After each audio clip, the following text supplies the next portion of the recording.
আমরা সবাই দীঘা যখন ঘুরতে আসি তখন হয় ওল্ড দীঘা যায় না তো নিউ দীঘা যায়, কিন্তু এই উদয়পুর সি বিচটা প্রায় আনএক্সপ্লোরই থেকে যায়।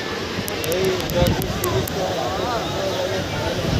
নিচে এত কত খাবারের দোকান এইখানে একদম, আর উপরটা দেখো কিছুটা ছাউনি মতো করা হয়েছে, আর পুরো নিচেটা ছায়া রয়েছে, রোদের কোনো মানে লেস মাত্রা নিচে নাই।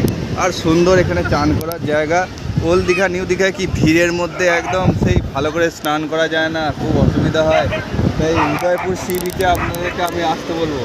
আমরা এই নতুন জায়গাটা এলাম, আর চারদিকেই ভিউটা শুধু দেখুন, কেমন নৌকাগুলো এখানে সব একটার পর একটা সাজানো রয়েছে, উপরে দোকান, ঠিক দেখে মনে হচ্ছে না গোয়ায় চলে এসেছে।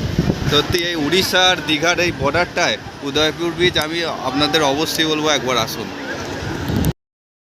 এবার উদয়পুর সি বিচের একদম কাছে চলে এসেছি, সিঁড়ি দিয়ে ঠিক নেমে এখানে চলে এলাম। তো দেখুন স্নান করার জায়গাটা খুঁজে দেখুন, হ্যাঁ সবাই স্নানও করছে ওই দেখে দেখুন।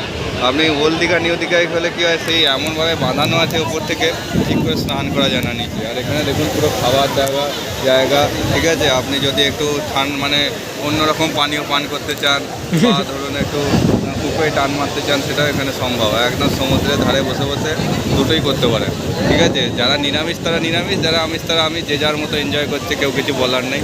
খুব আনন্দ করুন আর সামনে সি বিচে চান করুন। উপরে মাছ ভাজা হচ্ছে, মাছ ভাজা খান। একবার পুরো ভিউটা দেখিয়ে দিন, একবার পুরো প্যান করে দেখিয়ে দিন। হ্যাঁ, ক্যামেরাম্যান খুব সুন্দর দেখিয়ে দিচ্ছে। হ্যাঁ ঠিক আছে, একবার অবশ্যই এখানে আসবেন। কিন্তু মাস্ট রিকমেন্ডেড, দীঘা এলে দীঘা উড়িষ্যা বর্ডারে উদয়পুর সি বিচ মাথায় রেখে বাড়ি থেকে বেরোবেন।